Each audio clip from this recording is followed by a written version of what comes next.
عدم اعتماد کا شور ہے، بڑا ظلم برپا ہے ملک کے اندر۔ میں ہاتھ جوڑ کے اپیل کرتا ہوں مولانا فضل الرحمان صاحب سے کہ ان السمع والبصر والفؤاد کل اولئک عنہ مسئولا۔ یہ یاد رکھو، یہ دنیا ختم ہو جانی ہے، اقتدار ختم ہو جانا ہے، یہ سب چکر ختم ہونے ہیں، وہاں پیش ہونا ہے حشر میں۔ کسی کو یہودی ایجنٹ مت کہو، قادیانی ایجنٹ مت کہو، اور وہ شخص وہ ہے جس نے تیرے 30-40 سالہ اقتدار کے باوجود قرآن کے اوراق پہ ٹیکس ختم نہیں کیا تھا۔ اس شخص نے آ کر قرآن کے کاغذوں پہ کہتا ہے جب مجھے پتا چلا کہ قرآن کا جو درآمد ہوتا ہے پیپر، اس میں بھی ٹیکس لیا جاتا ہے، میں نے وہ ٹیکس فری کر دیا ہے، اور تمہیں کیا چاہیے؟ پھر اس نے اقوام متحدہ میں جو تقریر کی ہے، اس تقریر کے بعد چچنیا کا صدر ماسکو میں صرف اس کا ماتھے کو بوسہ دینا آیا ہے کہ میں دیکھنے آیا ہوں اس شخص کو کہ جس نے اقوام متحدہ میں اسلام کا مقدمہ لڑا ہے۔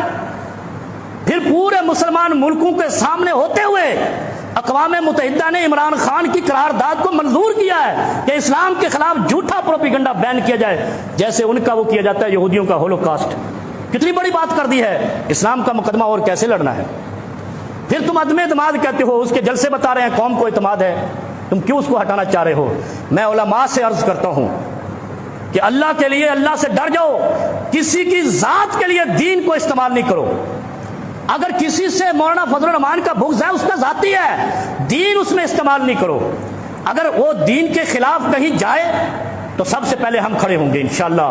اور پھر میں آپ کو بتاؤں، ایک اور بیماری چل رہی ہے، اس نے اس کو خرید لیا، اس نے اس کو خرید لیا۔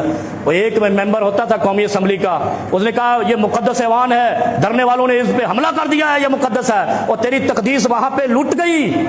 جب کسی کا 18 کروڑ لیٹ لگ گیا، کسی کا 15 کروڑ، اس کا مطلب ہے یہ قومی اسمبلی نہیں ہے، یہ مویشی منڈی ہے۔ جو تم سے ہوتا ہے کر لو، لیکن قومی اسمبلی ہے تو قوم کے غیرت مند لیڈر ہونے چاہیے۔ ٹکے ٹکے پہ بکنے والے بکری، کھوتی اور جناب بھینس اور گائے ہوتی ہے، اس لیے میں اس کو مویشی منڈی آج سے کہتا ہوں۔ اگر یہ بکنے والا رواج ختم نہیں ہوا تو قوم کیا غیرت پر؟ یہ قوم کی نمائندگی کرتے ہیں جو اپنا ریٹ لگواتے ہیں، جیسے یہاں پہ کراچی میں ایشیا کی سب سے بڑی منڈی لگتی ہے، یہ 15 لاکھ کا بیل ہے، تم 15 کروڑ کے ہو۔ فرق کیا ہے تمہارے اندر اور گائے اور بیل کے اندر؟ اس لیے میرے بھائی، اس ملک کے ساتھ کھلواڑ نہیں کرو۔ اس شخص نے اسلام کا بھی مقدمہ لڑا ہے، اور پھر مزے کی بات جو میں پہلے کر آیا ہوں، 30 سال میں ہمیں کچھ نہیں ملا اس ملک میں، ان فراڈیوں سے مزید 5 سال دے کے آپ نے کیا لینا ہے؟ جو 30 سال میں آپ کو ایک کارخانہ نہیں دے سکے، پانی بجلی گھر نہیں دے سکے، ہم آج بھی چائنا سے منگوا رہے ہیں، کھلونے بھی چائنا سے منگوا رہے ہیں۔ اس لیے اللہ سے ڈرو، اس ملک پہ رحم کرو، اس وطن، اس قوم اور مسلمانوں پہ رحم کرو۔ ہمیں پچھلوں سے کوئی امید نہیں ہے، اس سے ہے یا نہیں، لیکن اس شخص نے کھوتی ہوئی بلڈنگ کو دوبارہ بنانا شروع کر دیا ہے اور صحیح راستے پہ جا رہا ہے۔ ہماری تحقیق کے مطابق اگر کسی کو غلط نظر آتا ہے تو مہنگائی کی وجہ سے، کوئی اس کے علاوہ بھی تو کوئی بھی الزام لگا لو۔ مہنگائی کہتے ہیں 70 سال میں جتنی مہنگائی تھی 3 سال میں اتنی ہو گئی، تو پاکستان تو آدھا مر جانا چاہیے تھا۔ پھر اگر اتنی زیادہ مہنگائی ہے، یہاں تو نہ خودکشی کر رہا ہے کوئی، نہ بھوک سے مر رہا ہے، اس کا مطلب مہنگائی ایک ڈنڈورا ہے۔ اصل میں وہ کہہ رہا ہے چوری پکڑی گئی، اور جب پکڑی جاتی ہے تو بہانے تراشتے ہیں۔ اب بہانے تراشے جا رہے ہیں کہ کسی طریقے سے اس کو اتارو، یہ ہمیں لے گیا۔ جیسے جیکب آباد میں گھوٹکی کے علاقے میں ڈاکوؤں نے پولیس کے خلاف مظاہرہ کیا تھا کہ ایس پی سخت آیا، ہمیں ڈکیتیاں نہیں کرنے دیتا۔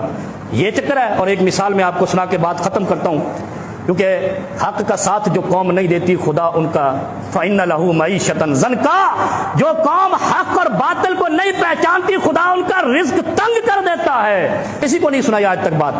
10 دن ہمیں بند رکھا میلوڈی تھانے کے اندر، میلوڈی اسلام آباد کا ایک علاقہ ہے۔ وہ ہم نے پوچھا کیا مسئلہ ہے، انہوں نے پیپر لے کے آئے رات کو 2 بجے، اس پہ سائن کرو۔ پڑھا تو اس میں لکھا تھا جب وہ فلاں عالم دین گرفتاری دے دے گا آپ کو رہائی مل جائے گی۔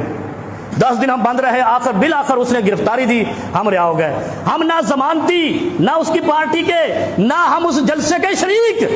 شہباز شریف اس وقت وزیر اعلیٰ تھا، اور یہ شخص اس شخص کا ضمانتی ہے جو ملک سے فرار ہو کے واپس نہیں آ رہا، جس کو 7 دورے پڑ رہے تھے۔